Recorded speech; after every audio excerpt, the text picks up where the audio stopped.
Hello, and welcome to Housing Insiders, the podcast for founders, builders, lenders, and regulators, and anyone who believes that everyone should be well housed.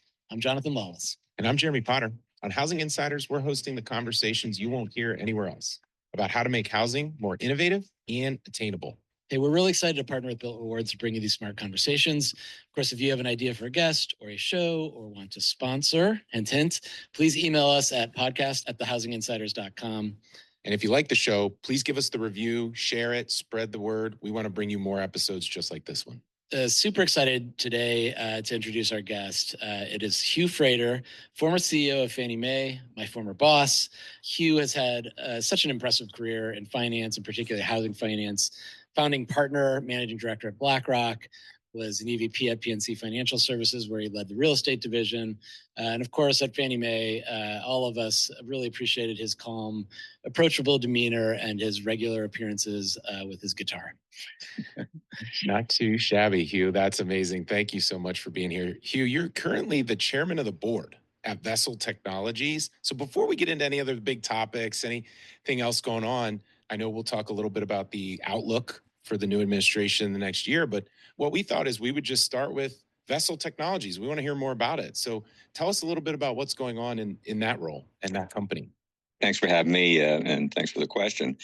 One of the things that has always been part of the challenge in delivering housing that's attainable is trying to figure out how to add more productivity to the construction process. It seems to me the typical approach to create attainable and affordable housing is to add subsidies. We could argue about whether that promotes innovation or not. I tend to think it doesn't. But setting that to the side, the construction industry hasn't really experienced changes in productivity in 50 years.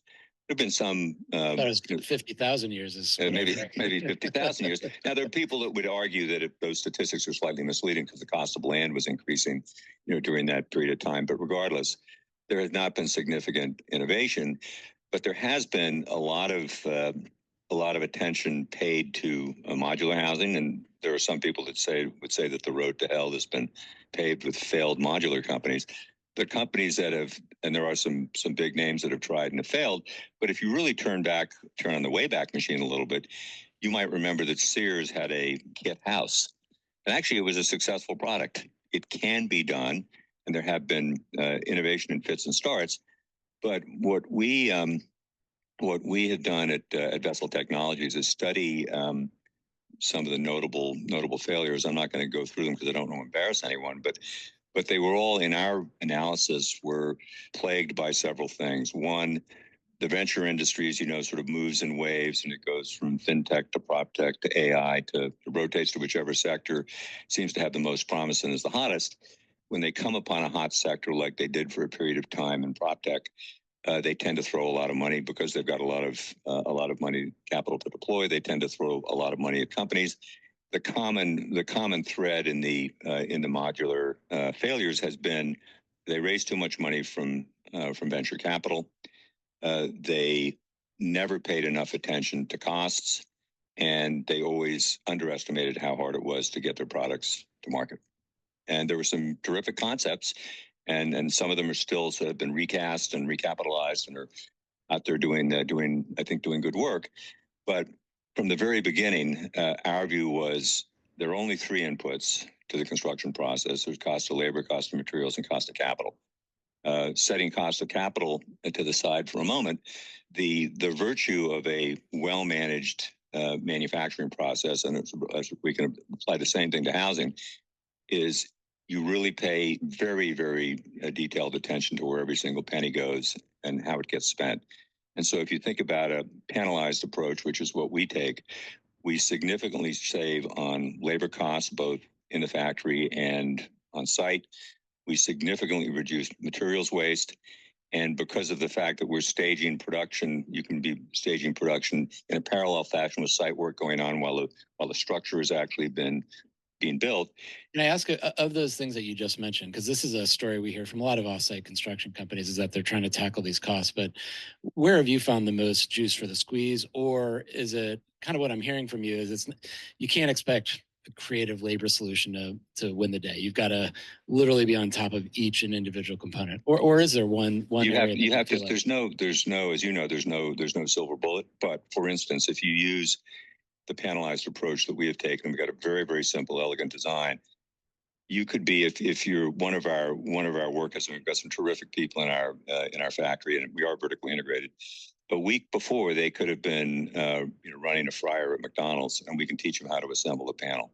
And that there's a very, very simple process to follow. Our ultimate objective, and we're getting closer to it every day, is to have a vessel system be the same as an IKEA set of drawers, where you get a set of, maybe there's words, maybe there aren't, but there are pictures, there are instructions, an instruction set which can be used by anybody to assemble. I'll just say my IKEA building experience, you do not want me close to that Allen wrench, but look, I understand. I've had the same experience trying to assemble an IKEA set of drawers myself. But the point being that we're saving substantially on labor in the factory, and then we're also saving on site. And it's not the reason for that. And these are things you're familiar with. There's conduit that's already in the walls.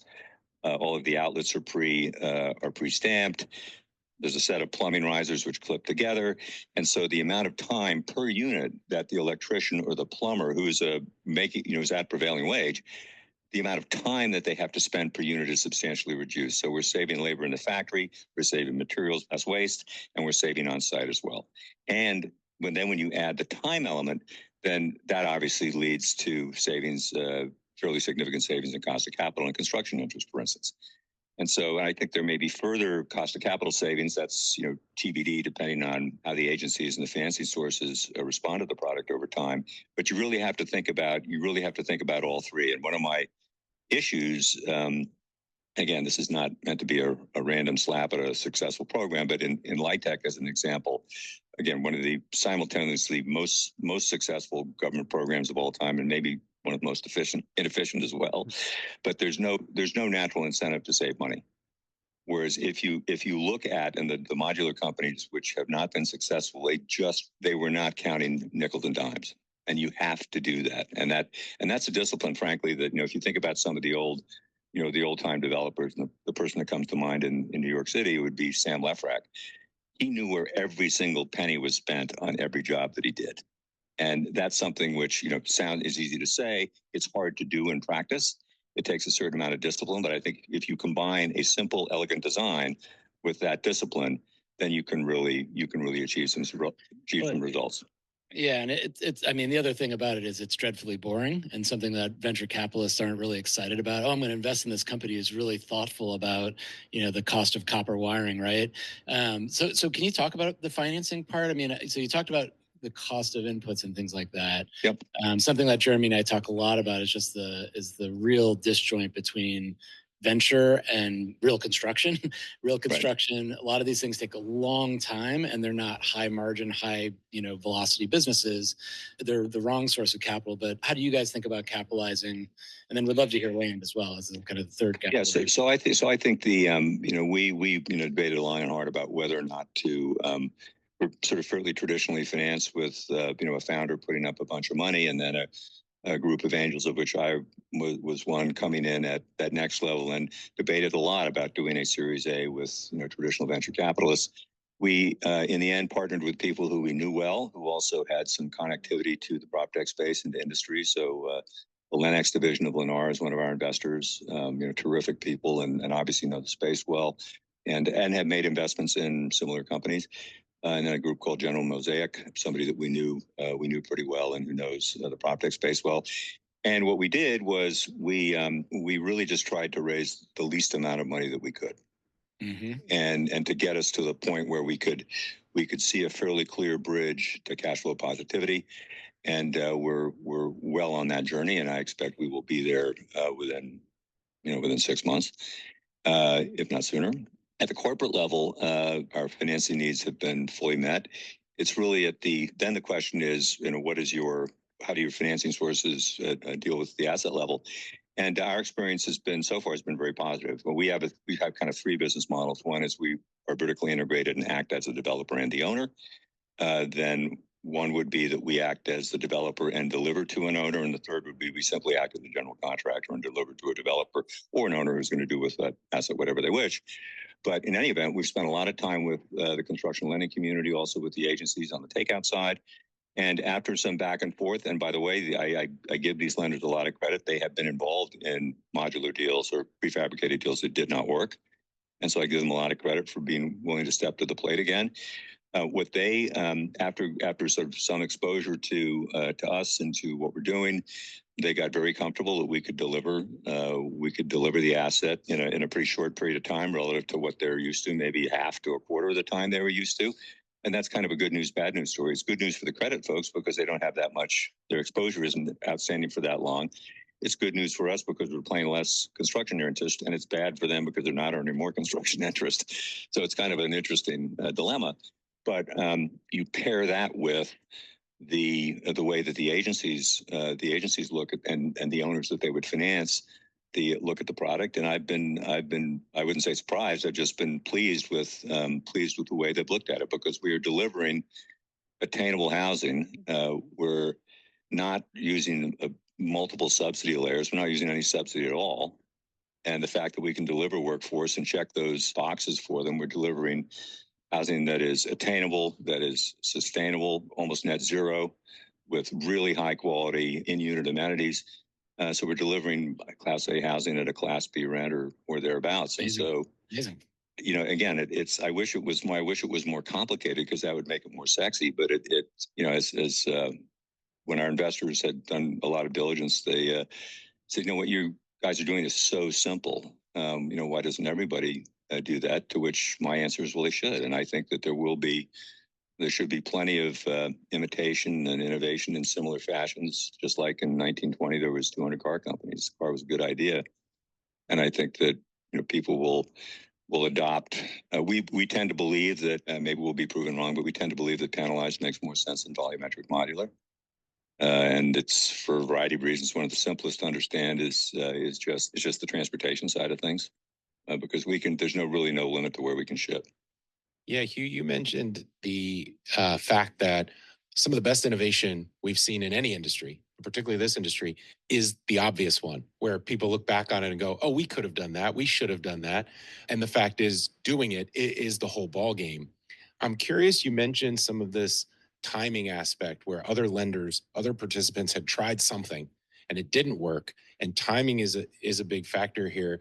Can you talk a little bit about what units you're producing, the ones you mentioned, the sustainable, attainable at cost, in the density category? Are they multifamily? Yeah. So we're a one trick pony right now. I mean, we're building 50 to 70 unit multifamily buildings, going up 3, 4, 5 stories, depending on local codes. We can, and we've been learning a lot as we go through each build. We've got about between 500 and 600 units in various stages of development right now. Currently, all in the state of Connecticut. I expect our next transactions, next deals will be in Florida and in New Jersey, probably next. And if we had time, we could get into some of the zoning changes that put the wind at your back at these sorts of developments. But our current product is conventional multifamily. Everything is photovoltaic on the roof. Everything's got triple glazed windows. Everything, the structures are super tight. Everything has elevators. One of the approaches to attainable housing is to do 2 and 3 story walk-ups, which I think is a perfectly good way to do it using traditional techniques. But we actually think that having the elevators having an elevator is important from an accessibility point of view.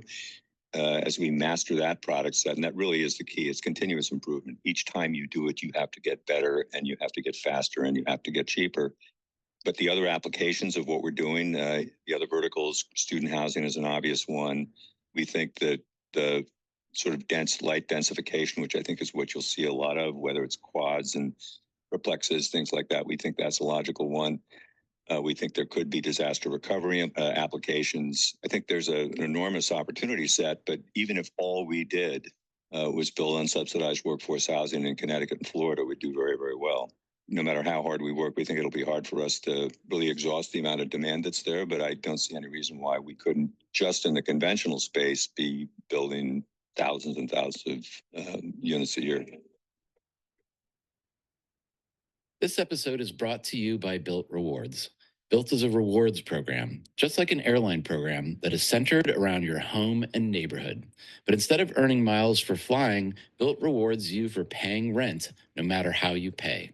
As a member, you can earn points at over 20,000 local restaurants, local merchants, and those points are now the most valuable rewards currency.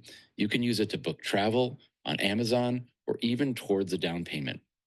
Built is revolutionizing housing. If you want to learn more, email John at lawless@builtrewards.com. That's amazing. I mean, congratulations for all that you've done there. I'm curious, and actually, one of the things I often say to housing policy folks is that if all the people talking about housing supply would just go out and start building houses, we wouldn't have a housing supply problem. And so, I'm very impressed that you have in fact just kind of went and did that. But housing supply was something we talked a lot about at Fannie Mae. I mean, it's been a conversation that we've had for years. I'm curious to know, like, since you've been working with Vessel, has your thoughts about the challenges changed? Have you seen anything different, or is it simple as like just go and build homes? It's a very interesting question because there's no doubt, supply is the answer, and easing the path to the creation of more supply is the answer. I must admit, I'm of two minds as to whether it should be denser multi-unit rental housing or whether it should be single-family housing.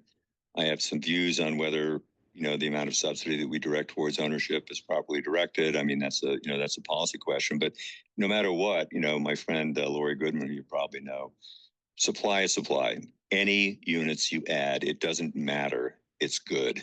And so then the question in my mind becomes, well, what are the permitting or zoning regimes that enable the creation of more housing, and how do you facilitate it? And any developer will tell you that time is their enemy. And time kills all deals. And so I actually do know a great friend of mine controls a lot of land in San Diego. They've not been able to build a single thing on it for 20 years. Wow. And, that, I don't know, excuse me, I was about to swear. It's not a very good investment. Let's put it that way.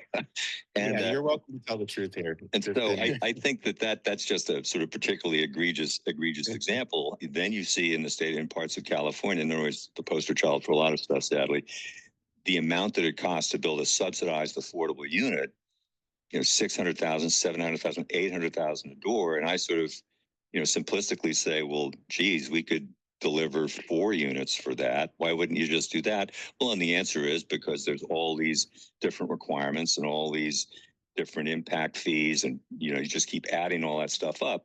So I do think, and then whether it's realistic or not, I mean, politics is the art of the possible. So there's things that you can say on a show like this, and then actually getting stuff done is a different, sometimes a different thing. But I do think that one of the key things, I don't think we should be promoting homeownership per se. I think we should just be finding ways to deliver more housing without regard to whether it's rental or for sale. I think that one of the key attributes of whatever housing policy comes next, and I think there's an opportunity, I think the Harris folks were a little more focused on it than the Trump administration, but I do think the Trump administration will be focused on it, is how to find whether it's incentives or ways to encourage municipalities and states to densify.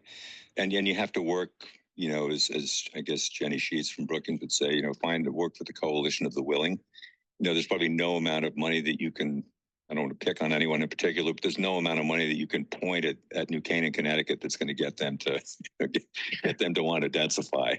I'm sure my friends in New Canaan will give me a call, but but I think there are examples in red states and blue states of forward-looking zoning regimes that have really started to get some traction and make a difference. It'll probably be a mix of things where, for instance, you've probably heard people talk about, both campaigns talked about this, the amount of federal land that is available in different places.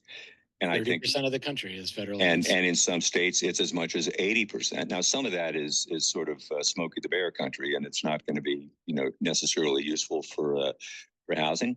But other places, it could, even if it's just a fraction of that available land, that could be granted from the feds to the state, provided they agree to certain density requirements. And so if they're single family, 75% of the land in the country is zoned single family, right? Something like that. Right. You take that land which previously was not available in Utah, let's say. I mean, Spencer Cox has been very forward looking on this stuff. Take that land and say, okay, we're going to gift it from the federal government to the state of Utah, but here are the requirements. Here's what you have to agree to in terms of the density that you're going to allow on that piece of land. Part of the deal will be the state will have to build the infrastructure. If there's infrastructure needed, whether it's water and sewer, whether it's highway or whatever. And so I think there are some really interesting things that can be done that will enable and it has to be the private sector. I mean, the federal government will have a role to play, the state government will have a role to play, but you really have to engage the private sector. It's not a knock on. There's a lot of super dedicated people in the not-for-profit sector, but the private sector has to be engaged, because I think profit motivation will make them move quickly. Yeah, and what it sounds like, I mean, just your answers seem to really revolve around the main friction being land, just available land to build. If there's land to build, people will build it, and they'll build it well, they'll build it cheap, they'll build it plentiful. But at the end of the day, until there are places to build, we're not going to have more supply. But you said, and I agree, but that supply can come in several forms. So one would be federal land that is owned by the feds and has never been available for this. But there's also land in Miami, which before Live Local wasn't available to build on because it was zoned industrial, as an example. Well, if you say, if it's 71 units and it has these amount of attainable units, then as of right, you can build multifamily. And that's very, very powerful. And what I always go back to, and maybe the numbers aren't quite as dramatic as I'm about to articulate, but if you had a piece of land that was zoned single family residential and you wanted to build a house on it, well, 99% of the time, if you showed them some plans that were consistent with the code, you get approved. Okay, if you have a piece of land that's zoned multifamily, well, 99% of the time you have to have a public hearing. Okay, right. Why is that? I can think of plenty of reasons. None of them are good. So I think that these kinds of at the state level, and Florida's not a deep blue state, obviously, but they recognize that they have a shortage of housing, and that kind of change has an immediate impact. And we've seen it directly. We've seen it directly in the state of Florida. What makes our vessel product particularly suited to it is we don't need a big assemblage. So we could be in a neighborhood that's got 10,000 acre parcels. We can build 50 homes on 10,000 square feet. We can build 50 units on 10,000 square feet.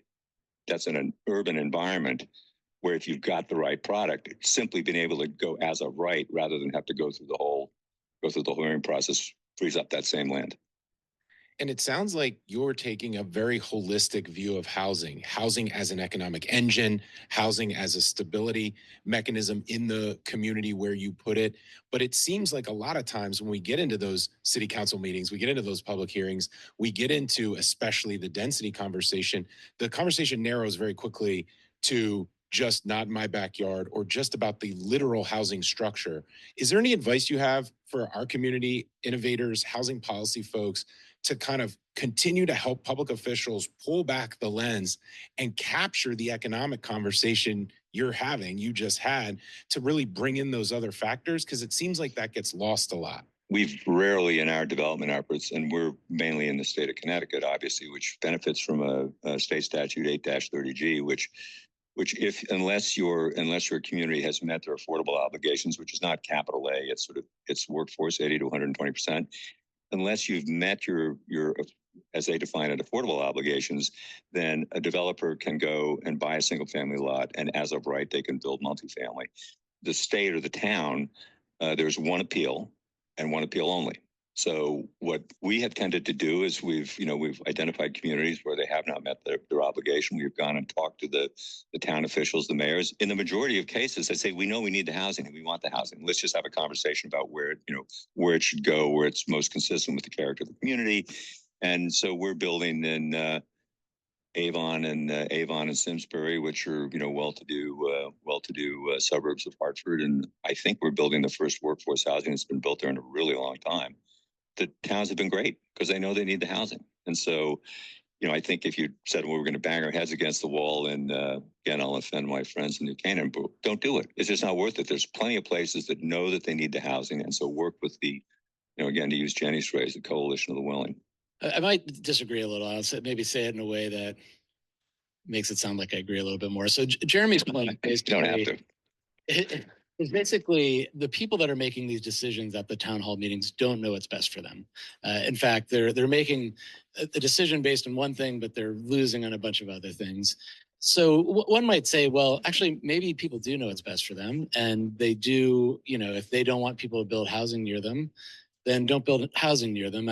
I'll sort of maybe the Trump campaign. I think Trump sort of shied away from this language, but very early on he said, "We have beautiful suburbs. We need to protect the suburbs." Was kind of his pitch, which I think probably resonated with a lot of NIMBYs across the country. But I hear a story like yours in California, where it takes 20 years to build, and they're just basically saying we don't want you to live here. So should we say, okay, we'll go live somewhere else? I mean, I think that's perfectly legitimate. I think that so there's two parts to what you were saying. One is there has been language. There was language in the Trump policy position on housing relating to single family zoning, and I think there's a wing of the Republican Party that feels like the YIMBY movement is a Democratic attempt to mess with Republican suburbs. And again, politics isn't my lane, so but I think that's probably part of what it was. But when you're actually on the ground, what you find, and again, look at two of the most forward-looking zoning regimes in the country are in Florida and Montana. These aren't beacons of like left wing, left wing whateverism. And so the reason they are that way is because they know they need the housing. And they've wrapped their heads around it. Now, ironically, and I may offend some people when I say this, if you look at the trades, the big trades, the home builders, the mortgage bankers, the realtors, I would bet you dollars to donuts that the vast majority of those folks are probably Republican. But they are all in favor, as best I can tell, they're all in favor of adding to the housing supply. Yeah. Because why not? I mean, it's more money in their pockets. Good for business. That's good for business, and the business of America is business. That's right. Well, I think they're definitely yes in your backyard. Is there? Right? Yeah. Not mine. Yours, fine. Yeah, I like it. But it'll be really interesting to see, because what I think will happen in Florida under Live Local is, and we've already seen a little bit of this, people will realize that their piece of land, their single family zoned lot, is actually worth more if you can put multifamily on it.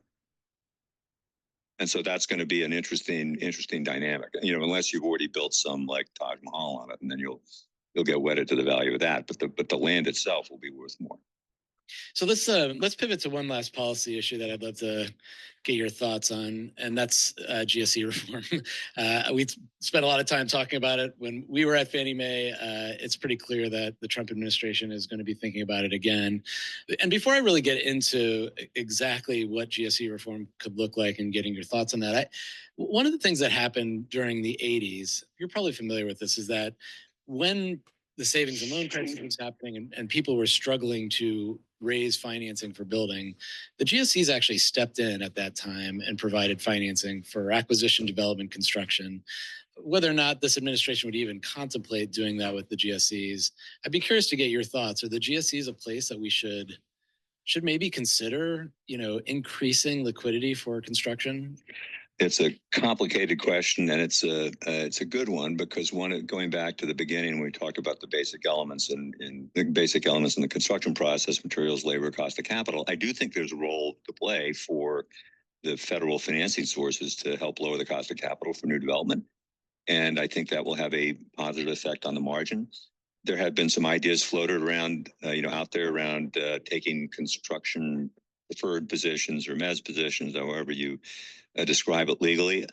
There will be people within the administration and the relevant agencies that have PTSD over what happened in the 80s.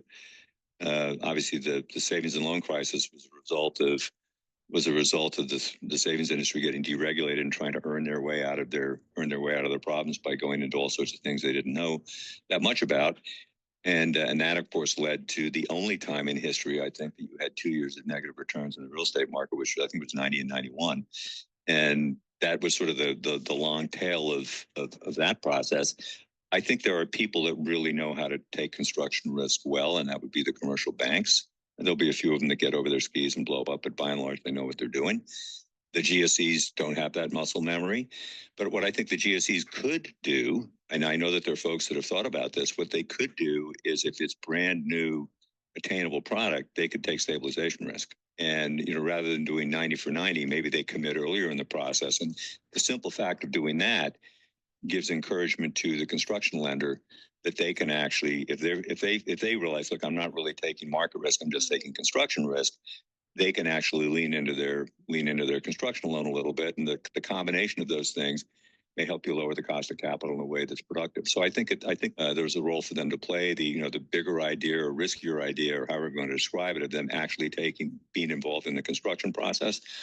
Maybe I think there'll be some people that'll think it's overreach or a bridge too far. But as it relates to GSE reform in general, I've thought this when I was there, and I think it now. It's absolutely the right thing to do. It's been going on for 16 years. It's too long.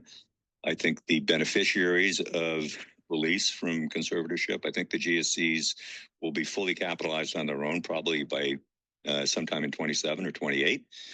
The beneficiaries are, and this is not necessarily a position that other people would agree with, but I think the beneficiaries are the investors. Right now, what bond investors have is they have an implicit guarantee. That's what they have. Well, they would still have that if they're exited from conservatorship, plus they get the benefit of the PSPA, plus they would have additional private equity or private capital invested into the companies. So I think they're better off as it relates to the increased cost to consumers or the access orientation towards affordable and other mandates. There's no doubt there would probably be some increase in G fees required to make sure that the entities could earn the right cost of capital to attract capital.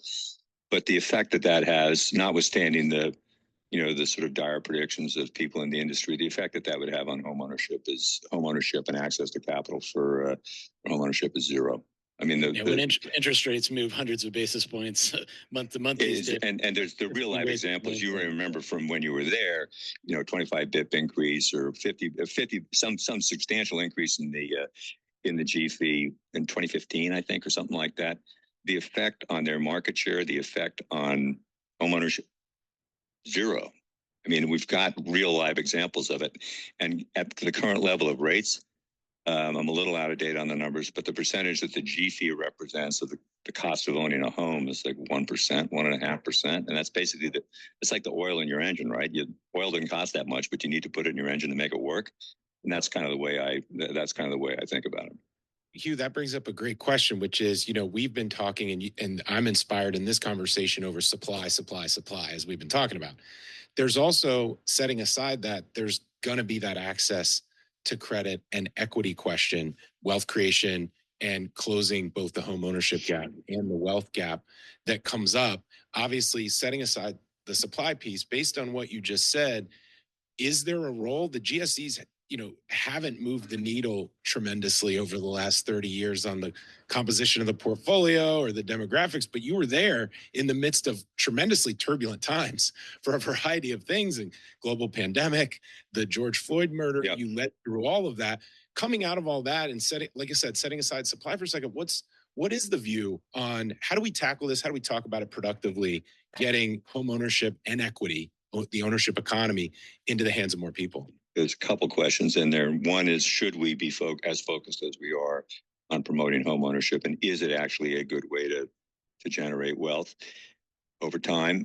It's a subsidized form of forced savings, or if you were able to save and invest in a diversified portfolio in the equity and the bond markets, you do just as well as owning a house, especially if you look at the cost of maintenance. So that's kind of a bigger picture question. But I understand the emotional attachment to it. I think that there are people that would say promoting home ownership is a good thing because it promotes healthier communities. There's a whole bunch of societal and social things that people would say come from that. So again, that's maybe that's above my pay grade. So, but at the same time, if you think about how enormous the footprint of the federal government is in housing already, I'm just not sure there's a lot, and the advocates who work on this every day wouldn't like me saying this, but I'm just not sure how much more you can do. You've already got, these are giant insurance companies. They already have cross subsidies. There are people that say the cross subsidies should be more. That's a question that policymakers will really have to wrestle with, because the set of conditions, and you correctly point out that since the Fair Housing Act of 1968, the homeownership gap has gotten worse, not better. Last time I looked, the challenges that have led us there, I don't think can be solved by financing alone. And as you also pointed out, the footprint of the federal government in residential housing has gotten bigger and bigger and bigger. It's now 98% of all mortgages that are bought by an entity that's directly or indirectly subsidized by the federal government. And we haven't changed the problem at all. Maybe we've made it worse. And one could argue that adding that, and especially if supply has become more inelastic because of zoning and things like that, if we're just adding more demand side subsidies, all we're doing is chasing our tail. We're just making it less and less affordable, which is why one of the reasons why during the pandemic, and especially after the murder of George Floyd, we focused on, are there things we can do to lower the cost of ownership without regard to the housing cycle? Are there costs that we can take out of the system? Now, of course, some of the things we suggested going after and did go after, you thought that we were trying to take people's children from them. That's just Don't take my title away. Yeah, I mean, that's just the nature of everybody. One thing I have learned from my time in Washington is that everybody deplores subsidies that they don't benefit from. And everybody likes subsidies that they do benefit from. Well said. Amen to that. Well, look, I mean, I think if we can fix the supply issue, we fix a lot of the other issues. But insofar as we don't fix the supply issue, we will continue to see inequities in who is able to access homeownership, and the limited supply will keep driving up home prices and will keep benefiting those who are able to access it. So I tend to agree, like if we could solve the real problem here, we will solve the other problem. If we just try to solve the other problem, you run into this potentially dangerous situation where you're juicing demand and not really fixing the underlying supply issue. But putting that aside, Hugh, as expected, great conversation. I want to ask you one sort of last question, which you could relate to Vessel or just in general, but if you could wave a magic wand and make sort of one change in the industry, what would that sort of change? What's the biggest headwind you'd get rid of? What's your magic wand request? We turn into Japan. What I mean by that is we have a national zoning code. I mean, how did it, in 1910 or something, whatever it was, there were like 12 towns that had zoning codes. 10 years later, there were 1,200. And how is it possible that in many cases, unelected people at the local level who are incredibly hardworking and dedicated, but also incredibly self-interested, how is it possible that that is how the decisions on what is a national challenge, how is it that that's how those decisions are made? It'd be like if you said in the defense industry, if you sort of left the decision as to close, as to shut down a weapon system in the hands of the people in the town where the factory was. I don't know. Yeah. So the simplest thing would be, and again, this is sort of a Pollyanna-ish thing, but Japan has a national zoning code. That's what I would do. They have so many interesting aspects of their housing market that are enviable here, and national building code would be also an interesting. That would be good as well. And as it relates to this hasn't proven to be a challenge at Vessel yet, but I would also try to. I think some of the codes relating to standards relating to manufactured housing in general are antiquated, and I know there's been a lot of work trying to fix that, and I would fix that too, because I think there is many people who live in manufactured homes as live in 50+ unit apartment buildings, and it's an important source of housing. Well, thank you for joining us, Hugh. Thank you for your leadership. Again, this is inspiring, as I said before, and I really, really appreciate your time and your leadership and your vision. So we'll definitely have you back, but thank you so much for this conversation. Thanks a lot. Good to be with you. Appreciate you taking the time. Thanks to everyone who's listening. Please subscribe.